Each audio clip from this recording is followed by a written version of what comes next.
Kirk Douglas disappeared on Christmas Eve. His family searched everywhere. The police were called. Hollywood panicked.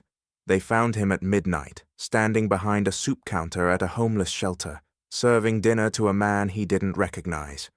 But the man recognized Kirk, and he never said a word. This is the Christmas story that stayed hidden for 20 years. December 24th, 1969. Beverly Hills. The Douglas family home was decorated for Christmas. Tree in the corner, presents underneath, fire crackling in the fireplace. Ann Douglas, Kirk's wife, was preparing for their annual Christmas Eve dinner. 20 guests expected, roast beef, fine wine, the whole production. At 4 in the afternoon, Ann realized she hadn't seen Kirk in hours. She checked his study. Empty. She checked the pool house. Empty. She checked the garage. His car was gone. Ann called Kirk's assistant. Haven't seen him since this morning. She called his agent. He's not here. Is something wrong? She called his best friend. No, I thought he was with you. By 7 o'clock, Ann was worried. By 9 o'clock, she was terrified. By 11 o'clock, she had called the police. Kirk Douglas, one of the most famous men in America, had vanished on Christmas Eve. The police launched a quiet search. No sirens, no publicity, just phone calls and patrol cars cruising the streets of Los Angeles. At 11:45, a patrol officer radioed in. I found him. Where? St. Joseph's shelter, downtown. He's serving soup. Ann Douglas arrived at St. Joseph's shelter just before midnight. The shelter was packed. 200 homeless men lined up for a hot meal. Volunteers in aprons moved behind long tables, ladling soup, handing out bread, pouring coffee. And there, in the middle of it all, stood Kirk Douglas. He was wearing old clothes, a flannel shirt, work pants, a stained apron. He had a ladle in his hand and a smile on his face. He looked happier than Ann had seen him in months. Kirk. Kirk looked up. His smile flickered. Ann. You found me? I found you? Ann's voice cracked. I've been looking for you for 7 hours. The police are looking for you. I thought you were dead. Kirk set down the ladle. He walked around the counter and took his wife's hands. I'm sorry. I should have told you where I was going. I needed to be here tonight. Why? Kirk looked around the shelter. At the men in line. At the volunteers. At the simple kindness happening in this room. Because these people don't have anywhere else to go. They don't have Christmas trees, they don't have presents, they don't have families waiting for them. Kirk's eyes were wet. I have everything, Ann. Everything. And sometimes that makes me feel like I'm suffocating, like I don't deserve any of it. He squeezed her hands. I needed to do something real tonight, something that mattered. Ann looked at her husband, at the apron, at the soup stains on his shirt, at the peace in his eyes. She took off her fur coat. Give me an apron. Kirk blinked. What? If you're staying, I'm staying. She smiled. Our guests can eat roast beef without us. Kirk pulled her into a hug right there in the middle of the shelter. The homeless men in line watched. A few of them clapped. For the next 3 hours, Kirk and Ann Douglas served Christmas dinner to 200 homeless men. They didn't take pictures. They didn't call the press. They just worked. Soup, bread, coffee, Merry Christmas. Soup, bread, coffee, Merry Christmas. Around 1 in the morning, a man reached the front of the line. He was maybe 60 years old, thin, gray beard, clothes that had seen better days. His hands shook as he held out his bowl. Kirk ladled soup into the bowl. Merry Christmas, friend. The man looked up at Kirk. Their eyes met. Something flickered across the man's face. Recognition, then pain, then shame. He quickly looked down at his soup. Merry Christmas, the man mumbled. Thank you. He shuffled away to a corner table, alone. Kirk watched him go. Something about the man felt familiar, but Kirk couldn't place it. He kept serving. Soup, bread, coffee. The line seemed endless, but Kirk kept glancing at the man in the corner, the man who wouldn't look up from his bowl. At 2 a.m, the shelter began to close. The volunteers cleaned up. The homeless men settled into their cots for the night. Kirk took off his apron. Anne was exhausted but glowing. That was wonderful. I understand now why you needed to be here. Kirk nodded, but his eyes kept drifting to the corner. The man was still there, sitting alone, staring at nothing. "I'll meet you at the car," Kirk said. "I need to do something first." Kirk walked over to the man's table. "Mind if I sit down?" The man tensed. He didn't look up. "It's a free country." Kirk sat across from him. "What's your name?" A long pause. "Robert. Robert Malloy." Kirk extended his hand. "I'm Kirk." Robert didn't take it. He laughed bitterly. "I know who you are." Something in his voice made Kirk freeze. "Have we met before?"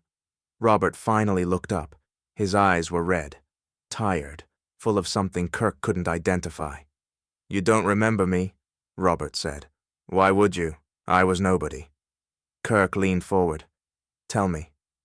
Robert was quiet for a long moment. Then he spoke. 1954. Champion. You were the star. I was a grip. Moved equipment, set up lights. 60-hour weeks for $30. Kirk's memory stirred.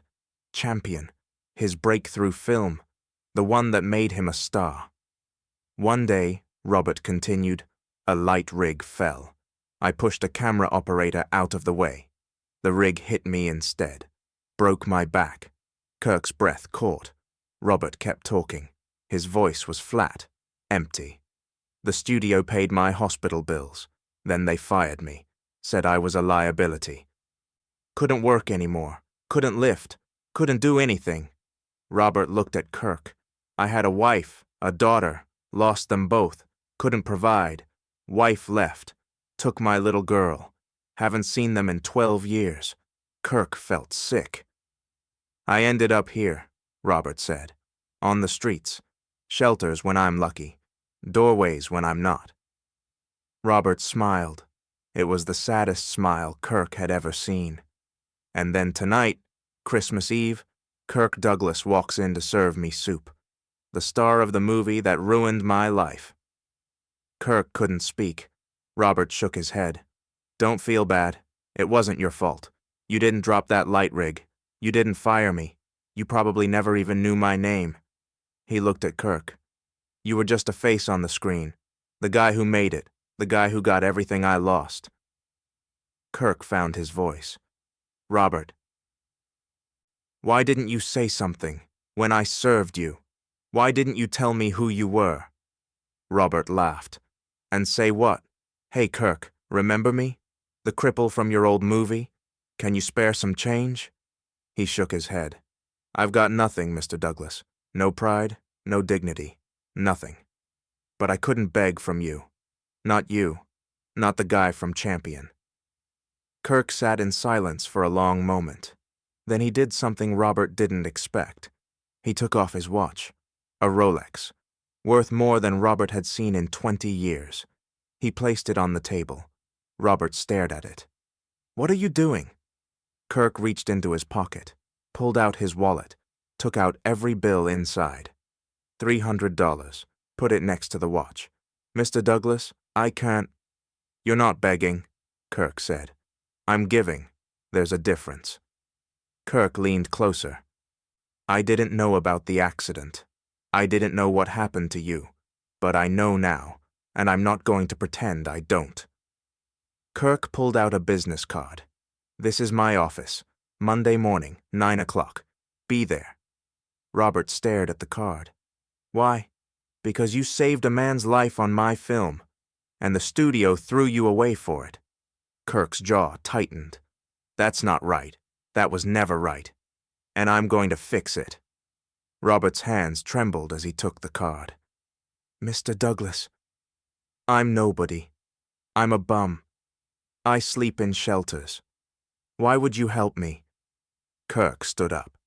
"Because it's Christmas, Robert, and because 15 years ago, you were brave enough to push a man out of the way and take the hit yourself. That's not nobody. That's a hero." Kirk put his hand on Robert's shoulder. "Monday, 9 o'clock. Don't be late." Kirk walked out of the shelter. Robert sat alone, staring at the watch, the money, and the business card. For the first time in 15 years, he cried. Monday morning, Robert Malloy showed up at Kirk's office. He was clean-shaven, wearing clothes from Goodwill, but clean. His eyes were different. Something had changed. Kirk was waiting for him. Over the next year, Kirk did everything he promised. He got Robert into a rehabilitation program for his back, new treatments, physical therapy, things that didn't exist in 1954. He hired a private investigator to find Robert's daughter, Patricia. She was 26 now, married, living in San Diego. She thought her father was dead. Kirk arranged the reunion. He paid for Robert to travel. He gave them space. Robert met his daughter for the first time in 12 years. He met his grandson, a boy he didn't know existed. He held them both and wept. Kirk didn't attend the reunion. It wasn't his moment. It was Robert's. But 3 months later, Kirk received a letter. "Dear Mr. Douglas, my name is Patricia Malloy Henderson. Robert Malloy is my father. 20 years ago, my mother told me my father abandoned us, that he didn't love us, that he chose the streets over his family. I believed her. I hated him. Then you found him. You brought him back to us. And I learned the truth. My father didn't abandon us. He was abandoned.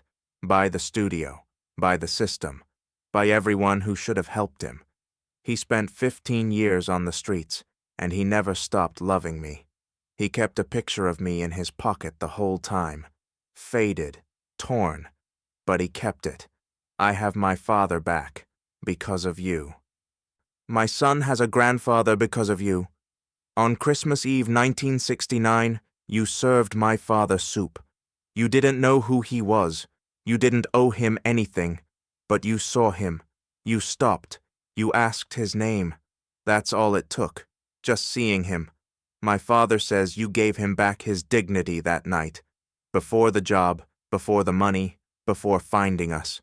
Just by sitting down at his table and treating him like a person. Thank you, Mr. Douglas. Thank you for seeing my father when the whole world looked away. Merry Christmas, Patricia." Kirk kept that letter in his desk for the rest of his life, right next to a photograph of Robert Malloy holding his grandson for the first time.